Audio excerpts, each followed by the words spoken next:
Hello and welcome, ladies and gentlemen, to the iLeague Season 3 Chinese Qualifiers. I'm Blaze, broadcasting on behalf of Beyond the Summit. Happy to be able to bring you guys this first game of this two-game series. So we're early on in the stages of this qualifier, and it's just for points for now. We just saw an awesome tie game between two titans. We got to see Newbie Miracle kind of take their first baby steps into the world of competitive Dota. And along with that, we got to see old boys, a lot of familiar faces there, and that was really fun to see them in action. But now moving on to this match, we've got Dream Gaming versus Tongfu.W. And with that, I'd like to welcome in my co-caster. Once again, joining me for this broadcast here is going to be FlyingZebra Dota, the captain of Team Leviathan. What's going on, man? Just happy to enjoy some good Chinese Dota. Curious to see what kind of stats they pull out so far. It looks pretty standard, but I'm seeing a troll for the first time in a while actually being picked.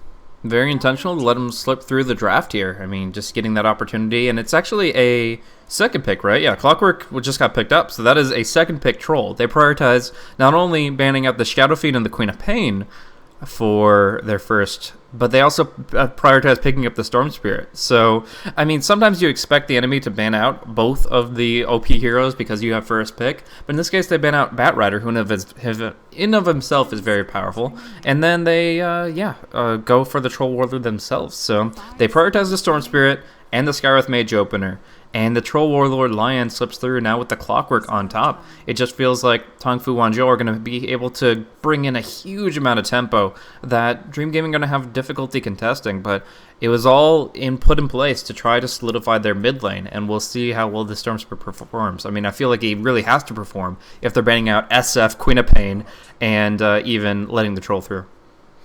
And even banning the TA in the second phase.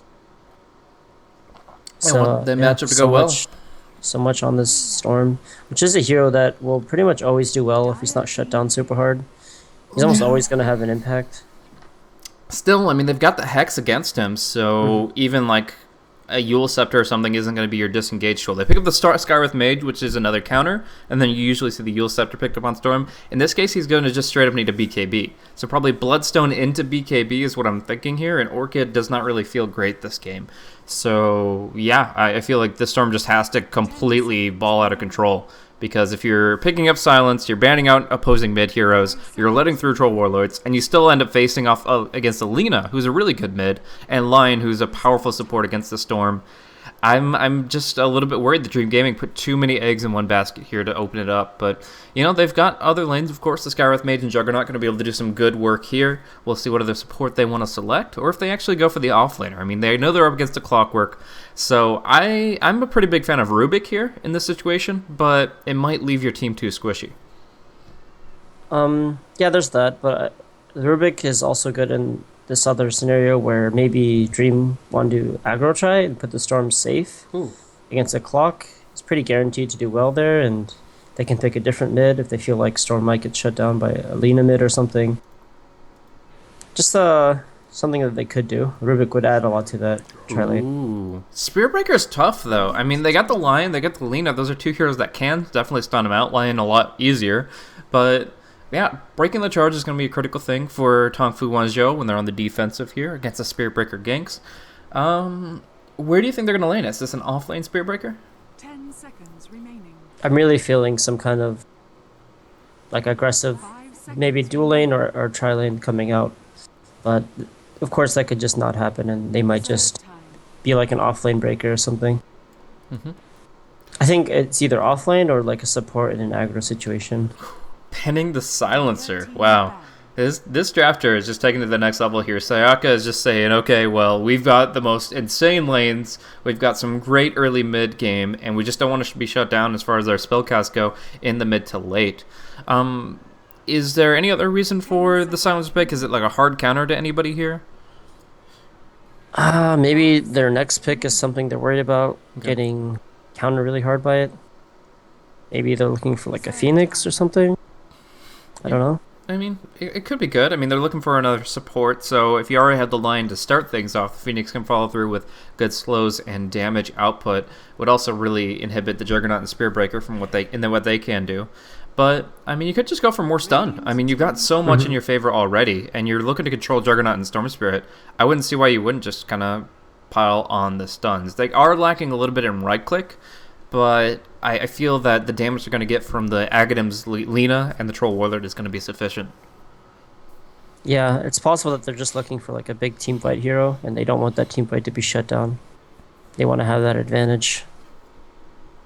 10 seconds And a Viper banned by Dream, so it's just another hero that can make their lanes more problematic. So that also kind of cues me into maybe they want to solidify the Storm's game if he is mid. So it's likely that we'll end up seeing him go there. So we're gonna see this last pick come through for Tongfu.W, and I mean we kind of talked about like right now they've got a good initiation. They're gonna have great follow through. Is there anything that their draft is lacking? Like I feel like they've kind of covered all their bases here with just these 4. They're lacking a little bit of frontline maybe. Like their heroes are a bit squishy against a Storm and a Spearbreaker that can just run at them.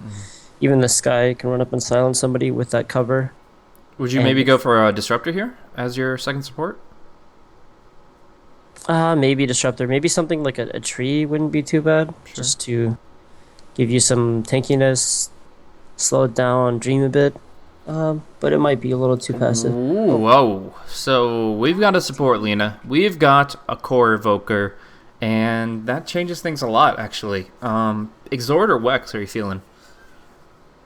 I like the Wex here. There's 2 strength heroes with low mana pools. Well, not strength heroes, but 2 heroes with low mana pools, and then 2 heroes that, if locked down and mana burned, they can't do much. Like half their mana pool being gone is pretty much the same as them not having any mana. I definitely agree about the Wex potency towards the mid game, but I'm worried about the laning phase. Like, you've got the Cold Snap to stop being ganked by the Spearbreaker. You can break down the charges pretty well, and that's nice. But as far as actually winning out in last hits against the Storm's going to have his jungle stacks to farm up. He's going to have more damage to bring to the lane against for CS. I really feel that if you're going Quaz Wex here, Shinkyu is just going to be dominated on last hits. Yeah, it's a possibility, and it's something they might consider, and maybe even putting him like safe lane to secure he gets farm and just throw the troll mid because he'll probably be fine anyway. It's an option, or they just go for like Exort and rely on like hookshot, Exort, or Sunstrikes, and like supports roaming with the Sunstrike damage as well, and then easy rushes later.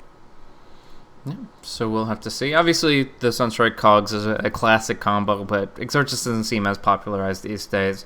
Now we're seeing the Sand King picked up. I've seen this run a couple of ways recently, either, of course, as a greedy 4-position support, jungling very frequently, or in the off lane, in more dynamic lanes, where you kind of rotate that off laner into the jungle at level 3, and you put one of your supports in the off lane. Do you think that they could benefit from running the Spearbreaker as a support at first and then off lane later, or would he be stuck at level 1 for too long? I feel like the Sand King's better off being like a 4 here. Okay.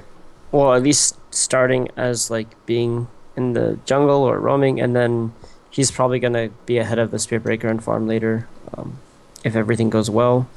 Because the Spearbreaker should be okay to get some EXP and survive in the bottom lane, but I don't see him getting too much out of it.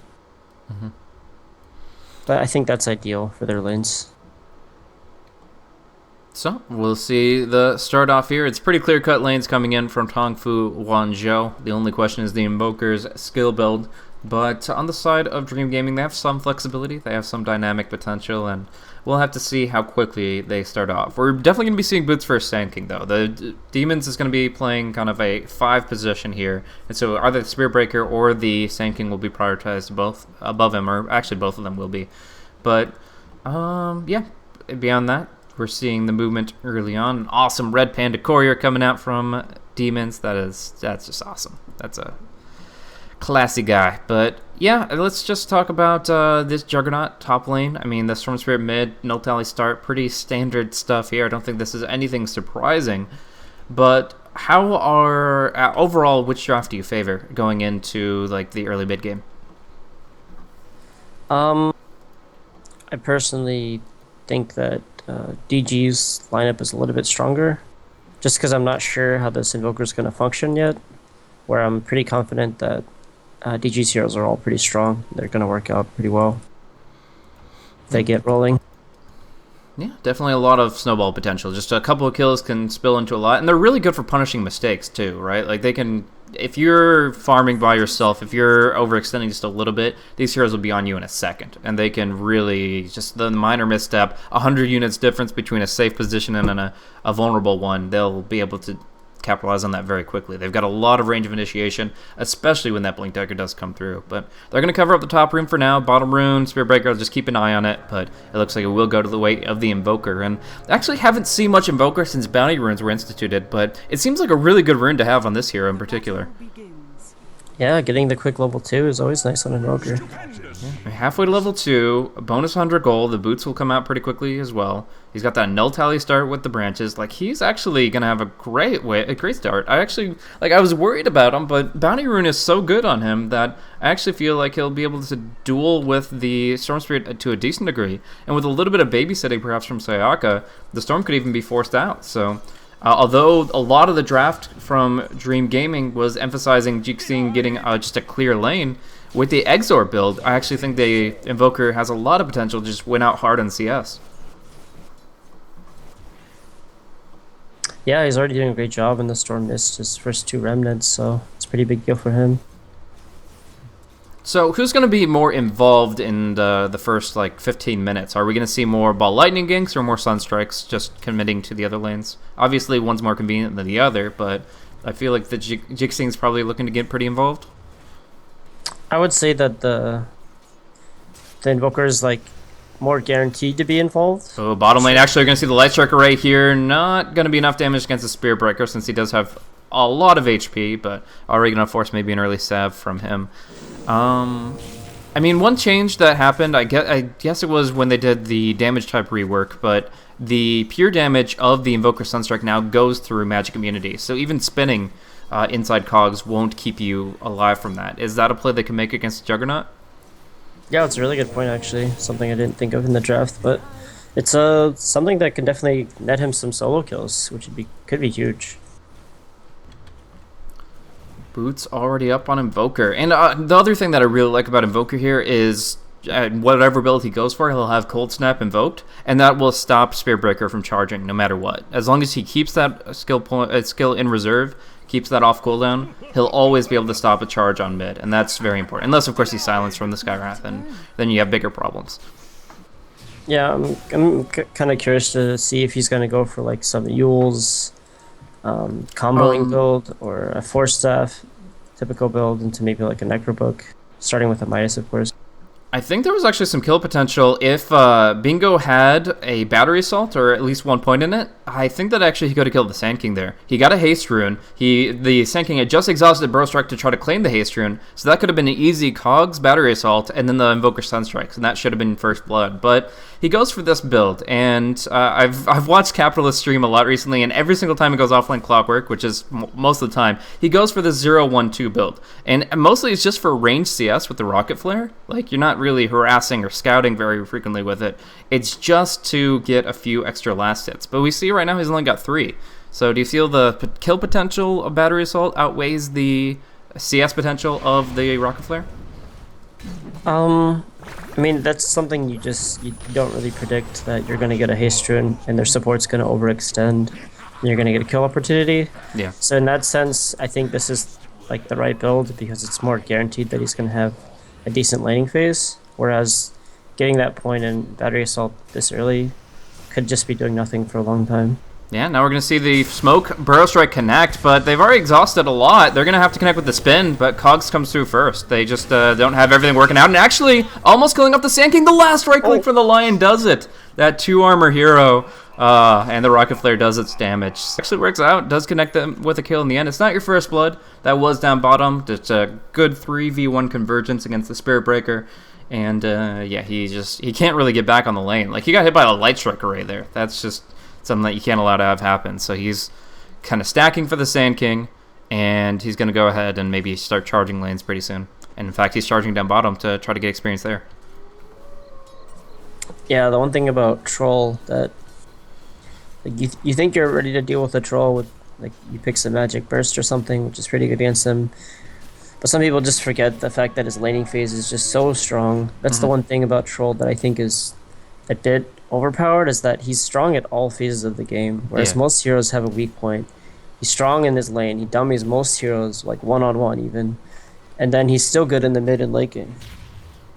Yeah, that's a big deal. We're going to see the smoke mid. Lion diving deep for this. Cold Snap into Hex is the plan, but here's a Burrow Strike onto just one, but it's still Lion taking the tower aggro, and he's going down. Sunstrike kills the Sand King off, making it a 1-for-1. So what could have been an overzealous dive turns into just a kind of a wasted smoke, but a 1-for-1 nevertheless. I think that's a lot better for Tongfu, though, because this is Sand King trying to save gold for a blink. So he's losing a lot more from this. Yeah.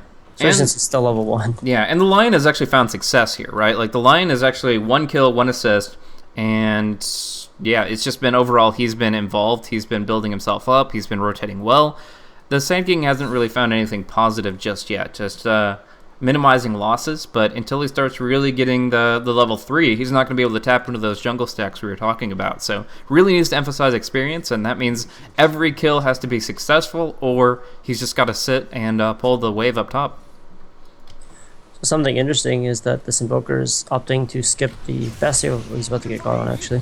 Yeah, they're going to try for it. He had vision on the Sand King, but thought that they'd have the response. It's going to be a missed Earth Spike, though. They Hex up on the Sand King, and Invoker pops the Sunstrike at the last moment, so he will go down, but maybe they get enough Vengeance to make it worth it. They already killed off the Sand King, now looking for the Storm, cannot possibly ball over the cliff, so he's just going to look for the neutral deny, and it will not come. Lion with the last hit. So, yeah, you were talking about the Invoker's item build? He's like sending out clarities to himself because he's lacking mana using Sunstrikes. Whereas most XR Invokers in the past would buy a Bassi Ring first before rushing a Midas. He's opting to skip that, looks like. And I think it will be fine if he can manage to keep his mana relatively high, but yeah, having to send out clarities, it's a little different of a strategy than I'm used to seeing. Ring of Basilius is kind of interesting on Invoker because the way I'm looking at it, every point in an Exhort gives him bonus intelligence. It gives him +6. Oh man, they're going to easily get this kill. There's no Ghost Walk. There's no chance in hell of getting out. So that's just a really good, favorable exchange for DG. The first time this game. Like, so far it's been, for the most part, those dives have at least gone 1-for-1 and often in favor of Tongfu Wanzhou. Finally, they get something for free. But yeah, I was just looking at the intelligence of the Invoker. He's already at 49. I think it's around 33 intelligence that Sage's Mask actually gives more regen than Bassi. Do you think the armor and damage is worth it, though? I think for XR Invoker specifically, pushing with Forge Spirits makes it worth it. Okay, yeah, the armor on the Forge Spirits too, not just yourself. Very true. And just for pushing the lane out in general. But yeah, I mean, I would like to see probably some casual item for him. He's getting shut down pretty hard, especially. It's almost too much to maybe save for this Midas. Yeah, they're committing a lot to it, obviously, but the Sand King finally hits his level 3, so he'll bounce back with this triple stack on the Hard Camp Beast, and that'll be putting him over 1,000 gold. We see the Sunstrike actually connecting on mid, but Storm Spirit's not going down, and Charge is actually coming through in mid with the Cold Snap on cooldown. Could they actually commit? They're gonna, and they're doing a lot of damage here to the Invoker, dropping him down quickly. No Midas for you, back of the line. They will just continue their role of aggression here in the mid lane. Now, Clockwork looking for an opportunity. Tranquil Boots gives him movement speed advantage, and also closing in with that Light Strike Array. One dodge, the regen rune. Oh, he gets it, but he's not going to be able to benefit from it. He just goes down in the end. So we're going to see some push coming down. Troll Warlord gets a free lane, and he maxed Fervor. That's huge for pushing towers. So while you're not getting that Forward Spirit push on mid, you are getting that Troll Warlord push down on the bottom lane. In fact, look at his skills. He doesn't even have Battle Trance. He just wants that Fervor maxed hard and goes for a 2-1-4 build. Yeah, it's really interesting. I don't see Trolls do that pretty much ever. So he's about to hit 8, so he's going to get it in a second here. But yeah, it's pretty cool to see people like taking those risks to just get more out of their laning phase. Yeah, and he gets it. Trading gets the last hit on the tower. Up top obviously was killed off very recently, but yeah, overall, I mean, they open up by killing off that tower. Now they open up Roshan and the jungle for Troll, and he can just be farming that while a support goes bottom and Lion works towards his Blink Dagger. And now he gets an Alpha Wolf, which is exactly what he wants. Wow. So as bad as it is for the Invoker, and his Midas Gaming is not going to be coming through, he's just going to go for the Power Treads. it's still overall a really good start for Tongfu.W. They had the kills early with the exchanges. Now Clockwork's going to be the tempo controller, but Storm trying to test that fact, does do some damage and forces ATP.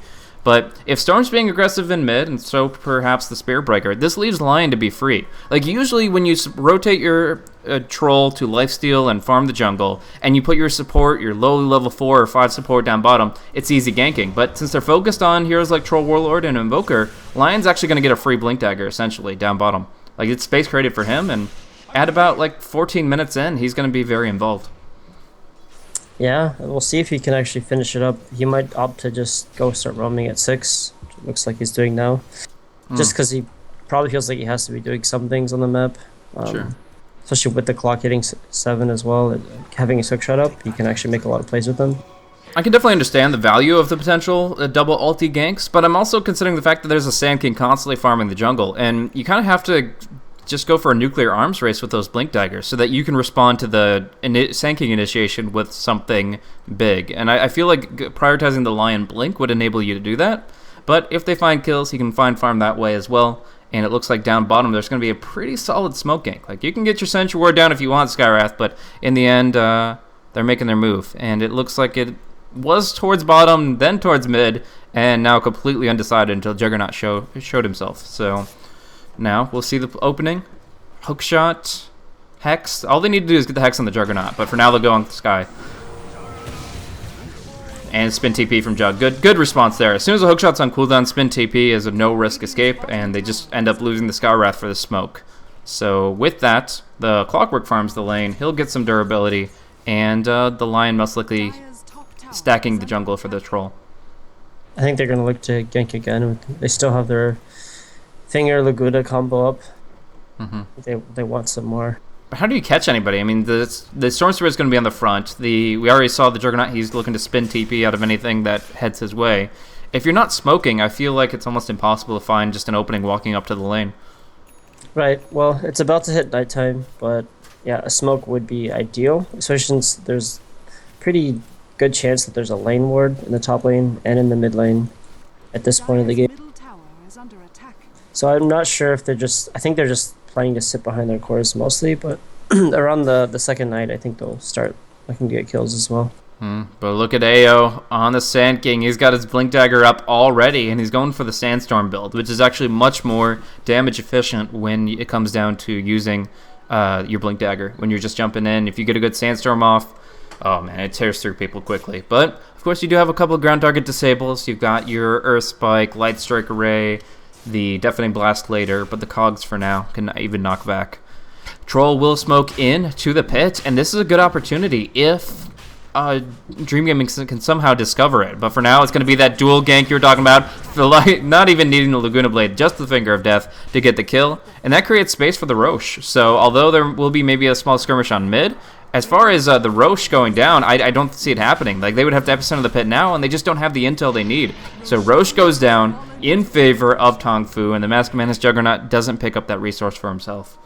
In fact, it's going to be Invoker picking up the Aegis, buying a Hand of Midas, and TPing home. That's actually a huge boost for him. Yeah, I wasn't expecting that too much, but they are putting a lot of focus on him, so they're trying to guarantee that he, at least for the next couple of minutes, is getting his farm and not dying.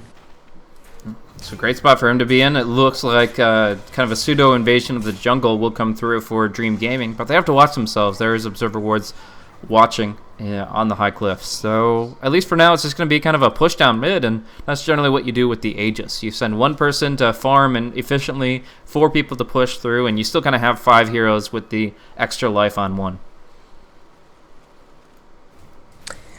Yeah, and I think this is going to be a Bloodstone game by the Storm.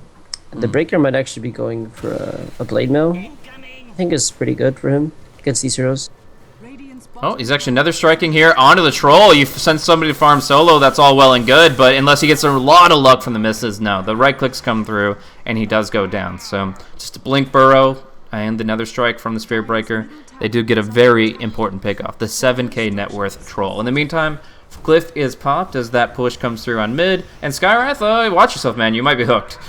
He's going to look for it. He sees it, and he gets it. That is a dead Skywrath. He will Mystic Flare, do some good damage in return, and it is almost going to get him a kill, but unless they get the charge immediately now. Blink Burrow on the back line. AO actually should be able to follow through on this one, unless the Battery Assault actually cancels the charge, which it should not. So, no. It will be the death of the Clockwork, but the tower still goes down to the Radiant, and that's the most important thing. So, a 2 for 2 as Juggernaut goes down bottom. Did you catch that by chance? No, I was entirely looking at mid. I'm assuming it was like him just being a little too far out on maybe low HP, like half or something, and then getting disabled and sunstriked. Yeah, since we do have the glorious combat log and we don't have really much action on the map, I'll go ahead and just rewind the clock here. It's not giving me much. Refresh a little bit more and see exactly. Yeah, so Sunstrike did a lot of damage to him. Rocket Flare hit him at long range. And Earthspike. It's literally just Earthspike, Rocket Flare, and Sunstrike. It was just full global damage, and he took a couple tower shots moments before. So really, just the Lion plus globals equals a kill, and that's a critical kill on the Juggernaut. Yeah, and if you look in the trees in the bot lane by the tower, it looks like Lion TP'd behind the trees and just threw a stun on him hitting the tower. And then Perfect. Just got a kill like that. Yeah, so he thought it was just 1 versus 0 pushing the tower, no problem. TP behind, and beautiful. Just great communication from Tongfu.W. Find an opening that it's almost impossible to catch on camera just because it's so surprising. It just comes out of nowhere. But, yeah, it happened really fast, it looks like. And then, of course, the kill goes to the the Invoker, so he gets experience, and the Lion, he's involved too, so he builds himself up. Getting a kill without a Finger of Death is actually really solid. And now they've got their ultimates back online, the Blink Dagger on the Lion. It's actually going to be on the Sand King, I think, to make the play up top, but for now, the tower's gone, and from there, Tongfu.W spread themselves again. The Jug sitting behind the tier 1 bot with an invis. They're looking for Tongfu to TP in. They're looking to get a freebie there once they commit to the fight. Storm just got his Bloodstone. This is kind of a deciding point in the game for me. If the Storm is able to build momentum, build charges up, and do work with his Bloodstone, that's just marvelous. But if not, he's going to fall behind quickly, and even when he has to go for BKB, it's just going to be like he's purely defensive. He doesn't really have a lot of offensive potential with the hero. So we'll see. Also, a mechanism picked up from the Invoker. Very interesting, but with all that intelligence, so the Intreads, the Null Tally, and the Exort, he's actually able to facilitate that mana pool quite substantially. And DG's looking like they're hesitant to go in here. They're going to find Lion at the very least. Pretty quick pickup, but no, they actually don't commit in full, and the Finger of Death comes through. So, yeah, it was a non-committal from them, and they're getting torn apart. Now, Storm Spirit, Hexed, and Cold Snap doesn't even find the Lion, and suddenly the high ground is about to be breached. This has to be the perfect epicenter coming from Smoke of Deceit from AO. If he doesn't smoke right now, this tier 3 should fall quickly. But Tongfu realized the risk that Senki could come out of nowhere, so... They actually don't even have a smoke. Oh, they don't? Out of stock. Oh, boy. They've been using a lot, but I don't feel like most of their smokes have been worth it for the most part. Like, yeah, like that fight was a smoke, and then they just died. Yeah, I mean, yeah, you can't even really attribute it to ward coverage from Tongfu.W. It was a half committal on the Lion. They got a lot of damage on him, but they didn't kill him, and then still Tongfu get to throw out all their spells. So, really, they were just stronger to fight there. And it was definitely awkward from the side of Dream Gaming. Lena might be dead here, but she did just pick up her Yules, so she's not too sad. Yep. Nice pickup there, at least. Trying to emphasize their potential to just single people out. Patrol is moving so fast, though, man. With that, Sanjin Yasha on phase boots. This hero is absurd. Just closing in onto Storm. He has some mana to work with here, but the hook shot could follow through now that the ball has been expended. And yes, he'll have one more ball, but actually the Cog Drain, he'll just suicide immediately, and down to 4 charges is going to be his position in this game. Again, a critical point. Getting that Bloodstone, and suddenly, instead of building momentum with it, he dies twice in a row. It's actually very painful. Yeah, and meanwhile, the Spiritbreaker and the Sky are still struggling to get their items and core levels as well. Yeah. Sky having pretty much nothing. He's just like an ulti and a silence, and then he's done. So smart from Lion. Blinking into the tree line here, waiting for an opportunity. AO's doing the same thing. If he just actually walks through a few trees, I think you can see through that gap, but it's going to be Epicenter coming out here and not canceled. It will strike on 2. Now is the comeback time for Dream Gaming. they'll get a great initiation, they'll bring down multiple heroes, and they'll charge onto Bingo. So they got the Omni Slash through, now going forth with the Mask of Madness onto DDR. He has the Yules available, and it looks like he won't even need to use it, just moving fast with that Fiery Soul. So he's just going to keep his distance. He might have to use the Spirit Breaker, but everybody else is too far gone. So yeah, use the Spirit Breaker, and he's home free. He's so fast, oh my gosh. Fire Soul, pretty awesome. Trinkle Boots and Yule's not too shabby either. His Trinkles never broke that entire time, so that's really good. Yeah, that's the only reason he got out. Wow, what an epicenter, though, from AO. Really shows why they picked him the Sand King, kind of waiting in the tree line, finding that opportunity, and following through. The ball forward, the Omni Slash, the first really good thing going the way of Dream Gaming since they picked off that Invoker just in a 3v1. So, finally, they get some momentum. They cut the gold graph in half, their deficit, that is, and, of course, they will be bringing the experience back down to 0. So, 8 Bloodstone charges now back on the Storm, and he's getting pretty close to BKB. So the only real issue I see for them is that they don't have any smokes, but as time goes by, they'll be able to get that back up and available again and maybe look to contest Roche number 2. Yeah, that fight was good for them, but I wouldn't see that they're back into the game just yet. They still have another good team fight to go. Actually, kicking off the Storm Spirit could be really bad. Oh, the Laguna plus the Finger. It's just enough damage, and they will actually bring him down. So Storm for a second there jumped to the top of net worth, but then he gets picked off. Will be illusion that they stun out here, so they'll just drain it and go about their business. But one question, since we have so much action, I like to analyze in between the quick breaks that we do have. You were talking about Blade Mail and Spirit Breaker. It's not something that I've ever advocated for, so why do you feel it's good in this game? For me, it's because it's really good against the clock and the supports of Tongfu. Even the Invoker until he has a BKB. All these heroes, until they have BKBs, which most of them aren't going to get, it's going to be really effective at stopping them. Oh, what a hook! Sunstrike is going to be dodged, and now they're just going to Burst Strike onto the Blade Mail of Bingo. Oh, dropping very low very quickly. It's actually Juggernaut now on the run. No mana for the Omni Slash. This fight's breaking down very quickly. It looks like they still want to try to commit, but honestly, they just need to cut their losses because there's no offensive potential here. Epicenter coming in. The Blink will connect. There is a Burrow Strike, and now there's mana for the Omni Slash, cleaning it up. Hey, making me eat my words. What a comeback from Dream Gaming. But still they can bring down the Troll, the big man with the HP pool that just can't be trumped. So they do get the kills on the Lina, on the Invoker, committing 4 ultimates throughout this entire process. But yeah, they had just barely enough mana for everything to work out. And actually, I think it was Arcane Boots that actually made the difference there. There's only Arcane Boots on the Sand King for the Dire side, but they can't. I think he used them right when he went for his combo. He only had mana for 1 spell, but pop the Arcane Boots, and you've got Omni Slash and your Burrow Strike as well. So that actually changed a lot.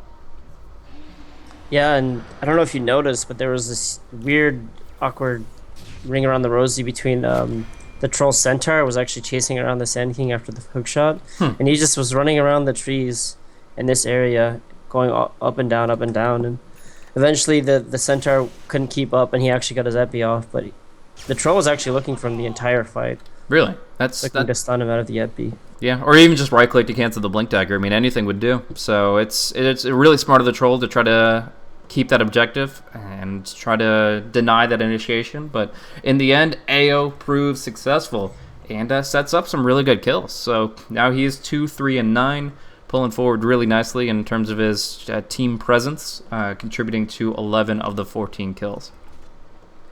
Yeah, and honestly, I would say at this point, I feel like they are back into this game. Yeah. The only thing they're worried about right now is the fact that Tongfu's supports both are really greedy and are both doing really well. And it's pretty scary because they're both, I think they're both 11 now? Yeah, so like they have this huge combo. The line blinks on someone, gets a Hex into a stun, and then they both double ults with all the Lina combos. There's so much damage coming out just from the supports, and even lockdown as well.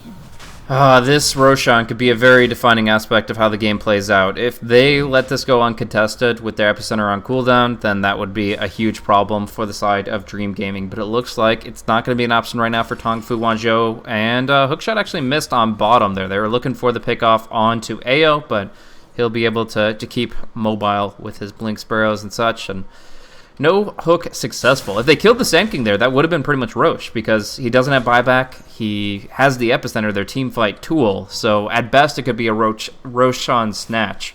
But as the fact that he does not get hooked, he survives, and it remains just kind of this impassable terrain. They're in an impasse for sure.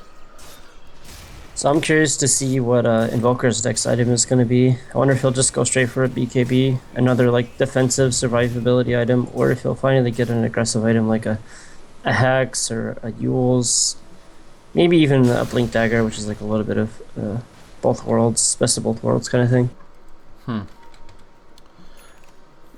Ghost Scepter actually coming on Lena. I was figuring she'd be looking at a Blink or something, maybe 4-staff herself. Goes for the Ghost Scepter, just against the Omni Slash primarily. The Storm Spirit, it's good to be ethereal against him as well, because a lot of his damage comes from his overloaded right clicks. But and the Breaker, of course. Yeah, I mean, Breaker, a lot of people don't realize that like the Nether Strike still does magical damage, but I guess she's not going to get Nether Struck that frequently. So I guess just negating the potential to be bashed down by him. Just, doing... As long as she avoids the Skywrath damage, I guess, and the Sand King damage, that's just... It has to be a well-timed Ghost Scepter. Right. And, of course, she can just go back for an eggs next, and it will be pretty strong in this game against the Jug. Mm-hmm. We see a Robe of the Magi on the Storm Spirit. Is he going to go for Orchid after all this time? He had it before he started getting his BKB, and then he went back for the BKB, so it was just kind of like a casual item. I think he wasn't sure what he would be able to do. Okay, what Probably would you like go? right after he got his Bloodstone, and then he died twice, and then like, oh, I need a BKB, so... Yeah, definitely. So what would you go in this situation on the Storm? You've got your Bloodstone so-so at 5 charges, your BKB up, and you're at closing in on level 16. What item allows you to continue to dominate this game and continue to be involved in this game? I honestly feel like he needs to ditch the idea of an Orchid here and go for a Hex. Okay. That's, I think, his best bet. Just because the Orchid's gonna kind of be less effective at this point. The heroes that you maybe wanted to focus early on are gonna have BKBs like the Invoker and the Troll, and then the supports as well are going to be getting Ghost Scepters and such, and you'd rather just have like a Hex to actually log somebody down rather than just silencing them. Dire's bottom tower is So it may seem a little weird, but who could go for a Veil of Discord this game on the side of Dream Gaming? Like, if you want to really amp up the Epicenter damage, the Skywrath as well, singling out Bingo, they're going to jump in hard. No Blade Mail in time. He will get mech'd up a little bit, but he's already down. A nice movement from the Storm Spirit, exhausting his entire BKB and mana pool to bring him down. But now that just leaves the Troll to go in, hammer home on the Spirit Breaker without another strike connecting, and they, of course, take the tier 2. So Roche is pretty much open. I mean, there is the Epicenter, there is the Storm manaing up, but if they go now, they might have the ability to just jump in and claim it too quickly. Dire's bottom tower is under attack. Yeah, especially since they have they have pretty good ward coverage too. It's about even in terms of the ward coverage, but what's important is that they're seeing the Sand King right now. Yeah, that's the important thing. They're actually going to hex out the Sand King, just go for the Finger of Death Laguna Blade just to kill them off really quickly. They will Yules as well on that Omni Slash, so Lena showing one of her 2 escape tools to deal with that. And the Storm Spirit, I mean, he does pick off the Lion, but it's not nearly an equivalent exchange compared to that Sand King. So they'll go right back into the pit. They have the Ice Armor on the Troll, thanks to his dominated summon, and 777 has to commit. He'll spin in first, but really, is he doing anything right now? Aegis picked up, and Storm won't snatch it, and he's almost out of mana here, barely able to jump to the high ground. Lena, again with the self-Yules, keeping herself alive. Jixing will be able to get out, but they lose the Roche, they lose the Aegis, and this opens up potential for tier 3 pressure. I mean, it is an Aegis on Troll Warlord after all. Yeah, unfortunately, I think the Storm had a pretty decent opportunity to steal there, but I feel like he forgot to drop an item because he zipped in and he still had a 6-slot inventory. He zipped in a little late regardless, but I think that's why he was hesitant to do it in the first place. Sure, I see. So as it is, Tongfu.W take a pretty big win there, and it's all about picking off that Sand King right now for them. Ayo goes back for the 4-staff, of course, but I was talking before about the Veil of Discord. Do you think that would amp up their damage quite a bit? I feel like only the Juggernaut is physically reliant. Everybody else is pretty magically dependent. Yeah, I think it's a good item for Sand King himself. I don't see the Sky being able to get it, or even the the breaker. I think, like I said during the draft, the Sand King is gonna become the 3 after the laning phase, and he's gonna be the one that's getting initiation, Spirit Breaker. Don't even need the Sunstrike, but it will be the Storm running in. DDR should be fine. I mean, he's got so many different ways to try to escape, but he will wait a while before he pops anything here. The Remnant will bring him down despite the Ghost Scepter. So, yeah, that's actually a great pickup for Dream Gaming, building up Bloodstone charges and getting some kills for the cores rather than just the pickup of the support Spirit Breaker. So the Storm is actually going for the Orchid, which I think is it's a little more. It's less reliable, but if he's just gonna go for the supports in a team fight, it's totally fine. He's gonna be able to kill them, at least the Lion. Sure. Which honestly, people think Lion is a huge counter to Storm, but the way you play around that is just you hunt the Lion down at the start of every fight, pretty much, and then he's just a non-factor. Yeah, I definitely agree with that. I think that if you can Orchid the Lion, he doesn't really have any defensive tools. Lena's the one with the Ghost Scepter and the Yules. Like, she has items that she can cast in lieu of spells. The Lion, he has a Blink Dagger. The second that's on cooldown, he's pretty much stuck. So I like the Orchid play against the Lion. I think he's going to have to go for a defensive item as quickly as possible as soon as he sees that. And in the meantime, yeah, a Storm Spirit... Yeah, it's not as reliable, as you say, as a Scythe of Ice, but it is a much better build-up. And right now, Gold, he's kind of pinching pennies. He's trying to just get anything out as quickly as possible to regain momentum before the final fight. That, and it just comes out a little bit faster. It's about, what is it, like 1,300, 1,400 gold cheaper or something. Maybe a little bit more than that. Yeah, so cheaper items, components, and 1,500 gold. It's gonna be nice. But the Blink Dagger on Juggernaut, I think this is mostly because of what the Lena's been doing to most of these fights. Every time he Omni Slashes her, she uses her ghosts. If you have a Blink Dagger, you can Omni Slash and then blink onto a new target when one becomes invulnerable. Yeah, it's kind of a thing that Jugs have been having to adapt to lately against heroes like Lion, even Clockwork. Just anybody with an instant disable. So as soon as he starts popping his mask and running in, you look for that. People have got a lot better at looking for that, and they'll instantly blink and hex him. It's something I'll do a lot as well when I'm playing Lion. I have a blink. Jugs on the other team, as soon as you see him running in, you blink, hex him, ult him, and then he's literally half HP just from your support, and then somebody can finish him off. So if he doesn't have this Blink Dagger, it's hard for him to actually get in and use his Omni Slash on somebody. So we do see Shinkyu. He is really just upping the ante here. He says, okay, Storm, if you want to slowly build up your Orchid Malevolence, that's fine. I'm going to bring in the big guns here. Scythe of Ice, online. And that's another tool that if you just 4-staff hex the Juggernaut, you can have some real issues. Luckily, now he has that Blink Dagger, has some options in how he engages into the fight. But as a whole, it's still going to be a great item for Invoker to just pin down one person. And from there, it's easy kills. It really is. Hasn't revealed it yet. They smoked right when he got it, so they're looking to get something done with it immediately. Yeah, seems very plausible. I mean, right now they have that Radiant Observer ward scouting things out, and Sand King, they're afraid. They're running. He was trying to deward, and then he's like, nope, this is not going to work. And actually, a double hookshot. Are you kidding me? 3-man cogs as Storm jumps in, and they're just going to blow them apart. All 5 here. Storm Spirit's BKB wearing down. He's getting bashed so hard. He will be able to zip out, but still, such heavy losses encumbered. This is 3 down for Dream Gaming, and this should be the high ground push from Tongfu. There are pretty short death timers, so there is a possibility they don't get in, but the creep wave at the steps is going to be enough for them to at least take down the tier 3. Yeah, there is a fort, but I don't think it's going to be enough, and the Storm doesn't quite have enough to just push out the waves, especially with the catapult there. There's no way they're going to stop the back tour. Heroes in the base, locking the back door down, and tier 3 now going to be focused on racks. They're splitting, now they're going on the melee racks, and yeah, it seems like they're going to be able to get this. This huge pickoff, huge smoke gank, and just a tremendous fight. Just opens this game wide open for Tongfu Wanzhou. If there was any hope of a comeback, it's been stifled substantially with that racks pickup. Yeah, that's just like an excellent smoke timing. They had the mid lane pushed out as they were smoking. So if they got anything from it, they could pressure high ground. Even if it was just one kill, they could maybe force a buyback. Or just pressure them to sit there and deal with the slow siege or something.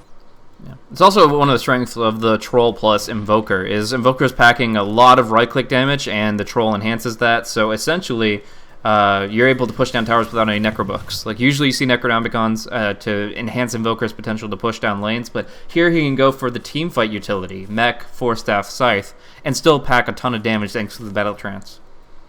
Counter smoke. Gonna try onto the Troll Warlord, but he has plenty of time to pop his BKB whenever he needs to. Gonna get bashed up first, but Spirit Breaker's done. Epicenter coming in. Ayo, he can't get the... He already used his Blink. It's just a Force Staff in, and now he's getting destroyed. Can't even kill the Ghost Sceptered Lion. They just break like water on rock, trying to go for the play. It's gonna be a Storm. Jumped on by Clockwork, and no matter where he balls, he's gonna get hooked. So he will go for the play where he just jump with that. Oh, it worked. It worked. The battery assault, it dispels at the exact time he needs it to. That he is actually able to Orchid Ball Lightning TP, getting the distance, and the hook shot cannot come through. So that actually works out for the Storm's disengage. But you have to remember that DG started that fight, and the fact that that went so poorly for them, it feels like they're just running out of steam. Yeah, that's the problem. There is that they're still tier 1 mid at this point of the game, and they smoked and tried to wrap around mid because they knew they were all there, but they couldn't advance any closer. And then because of that, he had to kind of stun from really far away, and he happened to miss on the Troll. And they tried to make up for it by charging and ulting him, but he got hexed. Just so many things went wrong that fight, just because it was such a hard position to go into. Yeah. And it just kind of goes back to the draft. I really felt strong about Tongfu's 4 initial picks, and they made the Invoker work really well for themselves, despite the immense pressure he faced on the lane. It kind of feels like they have more reactive tools, more ways to deal with the aggressive threats of Dream Gaming until Dream have their BKBs. And obviously, there's only one hero that actually has hit that level of farm. A lot of it, I think, has come down to how much DDR and Sayaka have gotten out of these 2 support heroes. They've just gotten so much farm this game, and together they've had such a high impact in terms of like picking off cores and how much they can do in a team fight. Whereas like the Skywrath is still working on like a Force Staff, and he's just throwing out ultis here and there. So we're going to see things broken down a little bit here. Obviously, the Aghanim Scepter coming out on the Lina allows her to dish out 675 pure damage onto whichever target she may choose. And that means it makes a lot of sense that the Juggernaut, knowing that that was coming, went for the Blink instead of the BKB. Not only is Blink half the cost, but it doesn't really... BKB wouldn't enable him to be that much more aggressive in this game because the Aghanim Scepter Lina would come online eventually, and then he's still going to be bursted against with the Laguna Blades. So I kind of like the idea of just going its stats build, going a lot of HP, and using the Blink Dagger to avoid the disables. Yeah, it's fairly strong, and it's something people have been doing a lot more lately. Something I want to talk to you about is, what do you think of the impact of the Spear Breaker pick this game? Because it's felt a little lackluster. Yeah, I mean, initially it made some sense because like the only hero that could lock him down was the Lion. Essentially, like, you want your Spirit Breaker to just be ganking on the mid a ton and finding windows of opportunity to dive where he can't get any support. Because there was no like Earthshaker on the side of Tongfu, it's very easy for charges to connect on most mid heroes. But they put so much emphasis on the draft of banning all those mid heroes, and then they left in the Invoker, which although is completely meta irrelevant, he's able to deal with the charge very efficiently with that Cold Snap. So I feel like if it was another mid hero, then he would have found many more opportunities to gank because he wouldn't have to worry about the charge being canceled by anything but a support TP. And in this case, they found the one pick that really could deal with it appropriately. Well, it was really strong in the laning phase. I think we're forgetting about that a little bit. Is that he actually set up like, what was it, 2 or 3 kills on the Invoker in the mid lane? Mm-hmm. Oh, no, I definitely think it was palpable, but I feel like he could have done even more if there weren't so many things they could throw at him. Right, and that's like in the mid game, Yule Scepters are really good at canceling charges too, so it just gets harder and harder if he doesn't get a BKB, and he never got the farm after the laning phase. Mm-hmm. Is there any place he could have gotten the farm if they had adjusted their efficiency a little bit? I feel like there was just too much threat on the map with the Lina Lion and the Clockwork, and with the Sunstrike especially, that he didn't really have a lane he can just go to and farm, because it would take so long for him to farm the lane, actually get something out of it. Yeah. It's also been a lot of objective pressure coming in from Tongfu.W. Like, they've been really emphasizing Roche every single time they can and immediately doing something with it. Like, the Aegis went to waste, but he did so much in the time that he had the Aegis that it's not like they were playing by disregarding it. They really have emphasized using the Aegis to this point, taking the Roche on, and obviously now they have the cheese. So I just feel like time and has been an issue for DG. Initiating fights is really difficult for them, and they don't really have room to wait around and just kind of farm things up, because Tongfu are taking the fight to them, and we're going to see that here on the bottom lane. Yeah, and this is going to be a full commitment, I think, because the troll is dropping his boots for this Aegis.